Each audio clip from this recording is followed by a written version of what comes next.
Madame, Monsieur, bonsoir et bienvenue à la nouvelle saison d'Appalaches en quelques mots. Nous débutons notre nouvelle série d'émissions en plein cœur de la campagne électorale en vue des élections du 1er octobre prochain. Comme notre but est de vous informer, nous avons décidé de consacrer nos 2 premières émissions à la campagne électorale dans le comté de Loubinière-Frontenac où 8 candidats se feront la lutte. Aujourd'hui, nous aurons le plaisir de rencontrer M. Pierre-Luc Daigle du Parti libéral du Québec et Mme Isabelle Lecourt de la Coalition Avenir Québec. Alors, place à nos candidats. Alors, M. Daigle, bienvenue dans nos studios. Merci. Et merci d'avoir accepté notre invitation. Alors, dans un premier temps, d'entrée de jeu, ce serait possible de savoir qui est Pierre-Luc Daigle. Bien, écoutez, simplement, Pierre-Luc Daigle, moi j'ai été élevé sur une ferme, je viens de Saint-Édouard, j'y réside encore, j'ai été élevé là, puis j'y réside. Je suis fier de vivre dans mon petit village de 1200 personnes. J'ai fait mes études au Cégep de Sainte-Foy, à l'Université Laval, tout ça. J'ai travaillé surtout au cours des 6 dernières années avec Laurent Lessard. Ça m'a appris à bien connaître la région, à bien connaître des dossiers aussi, puis à bien connaître comment pousser un dossier au gouvernement, comment faire avancer nos choses. Fait que c'est ce qui me décrit, là, disons, simplement. OK. Quelles sont les raisons qui vous ont incité à vous lancer en politique active? Moi, c'est quand on se présente en politique, il y a toujours une raison très claire. La plupart du temps, quand on est député, quand on veut s'avancer, c'est exigeant en politique, fait qu'il faut y être convaincu. Moi, c'est l'avancement des communautés, de nos régions. Moi, je suis fier de venir d'une région, d'y participer, d'y vivre activement. Je suis fier de ça. Je suis fier de nos villages aussi. Je suis fier de nos villages. On en parle beaucoup, l'agriculture ces temps-ci, qui occupe une place importante. Fait que je suis fier de ce développement économique-là qui se passe dans nos villages, l'avancement. Il faut s'en assurer. Des fois, il faut mener des batailles pour s'assurer que ça poursuive. Je suis fier de ça. Je suis fier de faire en sorte que nos villes aillent bien, mais que si nos villes vont bien, c'est parce que nos villages vont bien et vice-versa. C'est pour ça que je me présente, c'est parce que je veux que ça continue d'avancer et que ça aille bien dans nos communautés et dans notre région. Le comté de Loubinière-Frontenac est très vaste. Oui. Il y a 2 pôles bien précis aussi, Loubinière-Frontenac. Vous avez eu l'occasion de visiter de nombreuses entreprises, des organismes. Quels sont les dossiers qui vous ont paru problématiques dans Loubinière-Frontenac? Bien, écoutez, vous le dites, hein, on a 32 municipalités, on a 70 000 citoyens pratiquement, là, tout près de ça, dans notre comté. La plupart des choses dont les gens me parlent, c'est du défi de main-d'œuvre actuellement. Les entrepreneurs nomment ça comme problème, nomment le fait qu'ils doivent refuser des contrats parce qu'ils ne sont pas capables d'y faire face. Même d'autres organisations, comme la coopérative de services à domicile, me nomment aussi cet enjeu-là. Bien entendu, il y a plein d'enjeux qui reviennent aussi, comme la santé, tout ça, on veut que ça avance, on veut avoir accès à nos services. Mais c'est, je vous dirais, l'enjeu qui est commun, le trait d'union dans toutes les rencontres que je fais. Souvent, on me parle de ça, même à des endroits où je m'y attends moins, comme dans le communautaire ou comme dans les organismes là, qui font des services. OK. Alors, il y a quand même, vous parlez de communautaire, vous parlez que c'est important pour vous de défendre chacune des communautés. Quelle vision vous avez des organismes communautaires, puis qu'est-ce que vous préconisez pour leur venir en aide? Parce qu'on sait que des organismes comme la télévision communautaire où vous êtes présentement, puis des organismes comme il y a dans l'édifice ici, c'est pas toujours facile. Alors, qu'est-ce que vous préconisez pour leur venir en aide? Moi, j'ai déjà été par le passé là, dans de nombreuses organisations communautaires. J'ai vu le défi qu'ils ont. Quand je les ai visités ici, quand j'ai fait le tour de tous les organismes, la même chose qui revient, le même défi qu'ils partagent tous, c'est le défi du financement. On a augmenté un peu cette année là, le programme majeur qui les soutient. Est-ce qu'on peut aller plus loin encore? Oui. Il faut essayer de leur enlever le plus possible. Ils font beaucoup, les organismes communautaires, sont souvent en première ligne avec des gens. Ils font beaucoup de partenariats aussi avec le CLSC. Ils interviennent dans un paquet de domaines. Il faut les soutenir. Moi, ce que je m'engage à faire comme député, c'est travailler avec eux, leur donner des fois un peu de financement pour trouver des façons d'améliorer leur façon de faire ou des fois juste pour qu'on se parle ensemble puis qu'on développe des projets communs.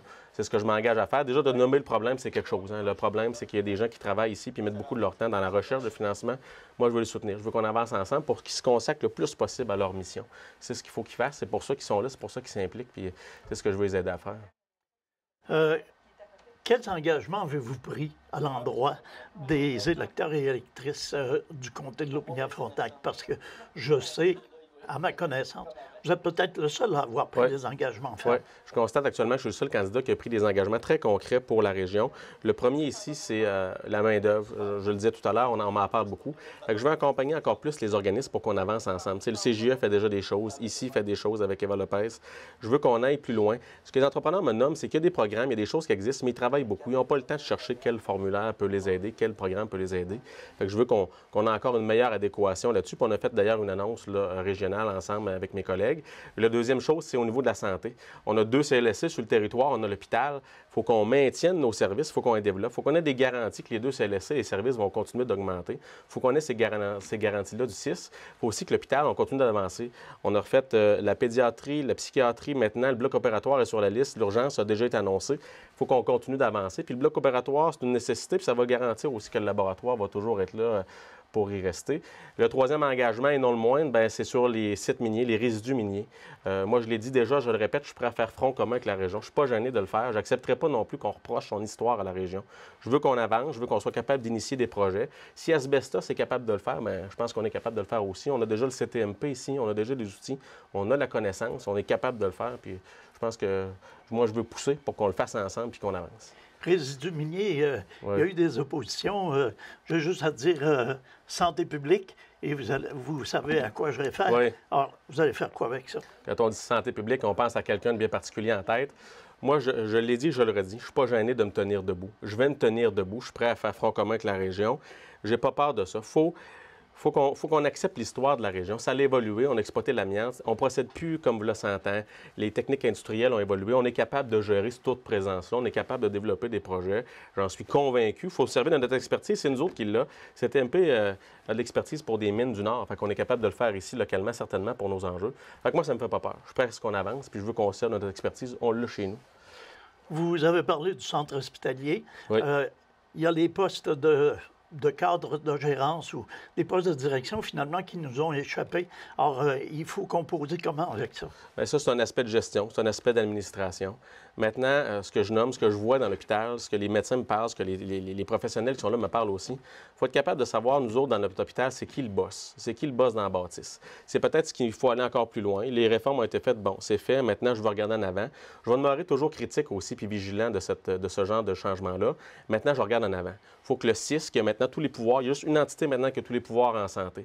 Ça a des avantages pour une région. Maintenant, il faut qu'on sache c'est qui le boss de la bâtisse pour qu'on conserve notre saveur locale, qu'on sache comment on peut avancer, développer des projets, puis qu'on sache à qui s'adresser quand on a un problème ou qu'on veut améliorer quelque chose. Il faut qu'on sache c'est qui le boss dans la bâtisse. Au niveau des transports, évidemment, les transports inter-régions à l'intérieur ici sont, je dirais pas déficients parce qu'ils sont presque inexistants, mais je pense au boulevard Frontenac où on fait des travaux de réfection présentement.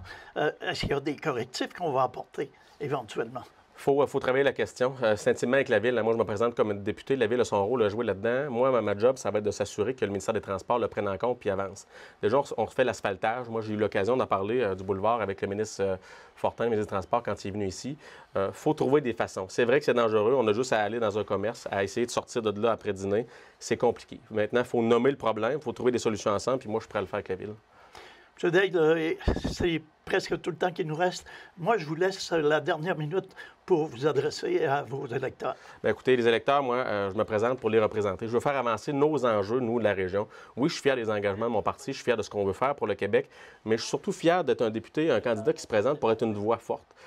Peu importe le gouvernement, ça prend un député qui est capable de se tenir debout, qui est capable d'avancer des projets, des priorités. Moi, c'est ce que je m'engage à faire. Je m'engage à pousser nos affaires pour qu'on avance ensemble. C'est ce que je propose aux gens pour le 1er octobre prochain. Alors, M. Daigle, on vous remercie d'avoir été là. Ça me fait grand plaisir. Et on vous souhaite une bonne fin de campagne. Merci beaucoup. Bonne journée. Alors, Madame Lecourt, bienvenue dans nos studios. Bonjour. Alors, d'entrée de jeu, je pourrais peut-être vous demander qui est Isabelle Lecourt? Moi, je suis une femme originaire de Joly. J'ai 46 ans. J'ai 2 enfants, 18 et 22. J'ai fait des études en sciences politiques, en relations publiques. Je suis allée aussi étudier à Montréal. J'ai travaillé aussi à Toronto, Montréal. Et l'an dernier, quand j'ai été confirmée par M. Legault, je me suis fait transférer à Lévis je travaillais chez Desjardins. Présentement, je suis en vacances. Si je vous demandais quelles sont les raisons qui vous ont incité à vous lancer en politique active? Bien, comme je vous l'ai dit tout à l'heure, j'ai fait mes études en sciences politiques, en relations publiques. Moi, la politique, c'est une passion pour moi.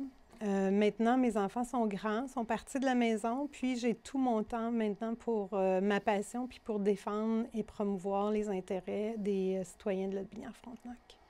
Est-ce qu'il y avait dans votre entourage des gens qui pouvaient vous inciter à le faire ou si ça a été un goût tout à fait personnel? Bien, je suis contente que vous posiez la question. Mes parents ont toujours été en politique municipale. Mon père, depuis que je suis tout petite, était conseiller. Puis l'année dernière, bien, c'est sûr qu'il a lâché pendant quelques années. L'année dernière, il a terminé son mandat comme conseiller, puis ma mère a pris la relève. Donc, c'est de famille. Vous avez baigné dans le milieu. Mm-hmm. Pourquoi la CAQ? Pourquoi la CAQ? Parce que moi, j'ai vu dans le passé qu'est-ce qui s'était passé avec le Parti libéral. J'avoue que je votais pour le Parti libéral dans le passé, mais j'ai trouvé inacceptable toutes les coupures qui ont été faites de services, tout ça. Puis là, j'ai commencé à regarder les idées de la CAQ, tout ça. Je suis devenue membre. Puis après ça, bien, je voulais me présenter comme candidate, donc j'ai fait suivre ma candidature. En fait, j'ai été la première personne à envoyer sa candidature à la CAQ. C'était en septembre 2016. Mm-hmm. Et là, vous avez rencontré, pendant votre campagne, vous avez rencontré de nombreux résidents, des hommes d'affaires. Quels sont les dossiers qui vous ont paru problématiques dans Lotbinière-Frontenac? Bien, c'est sûr que ici, dans Frontenac, un des dossiers, il y a la santé avec l'hôpital. Il y a aussi les résidus miniers. Dans Lotbinière, il y a le gaz de schiste. Donc ça, c'est tous des dossiers là, qui sont importants pour la population. OK. Et c'est des problèmes qui vous semblent insurmontables ou si c'est des choses qui... Non, bien, je comprends que les gens sont préoccupés par ça, puis moi, je vais être là pour les supporter puis faire avancer les dossiers. Si on parle de l'hôpital, il y a eu la fameuse réforme Barrette oui. qui a apporté beaucoup de changements. Ici, au centre hospitalier, ça s'est traduit par des surcharges de travail, puis par la disparition de postes de gestion. Alors, qu'est-ce que la CAQ ou Isabelle Lecourt a l'intention de faire vis-à-vis ça? Bien, ce qu'on a l'intention de faire, c'est, nous, on ne veut pas rebrasser encore les structures. Je pense que les gens en ont eu assez dans les dernières années avec la réforme. Mais éventuellement, on aimerait ça décentraliser. C'est important que les gestionnaires soient sur place pour prendre les bonnes décisions.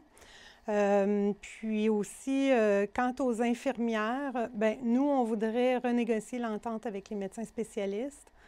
Puis, on voudrait donner aussi plus de place aux infirmières. On n'a pas toujours besoin de voir un médecin. L'infirmière est capable de régler aussi certains problèmes en santé, là. OK. Alors, les super infirmières... Il y aurait une place de choix avec la CAQ, oui. OK. On est ici à la télévision communautaire. Vous êtes dans un édifice où il y a de nombreux organismes à vocation communautaire. Quelle est votre vision de ces organismes-là? Puis, qu'est-ce que vous préconisez pour leur venir en aide? Bien, nous, on reconnaît l'importance des organismes communautaires. On sait que dans les dernières années, le budget a été coupé. Puis aussi, il y a eu beaucoup... Les organismes sont obligés de remplir beaucoup de paperasse parce qu'ils sont financés par projet. Donc, nous, ce qu'on propose, c'est d'éviter de leur faire remplir trop de paperasse parce que nous, ce qu'on veut faire, c'est qu'ils remplissent leur mission puis qu'ils s'occupent des gens.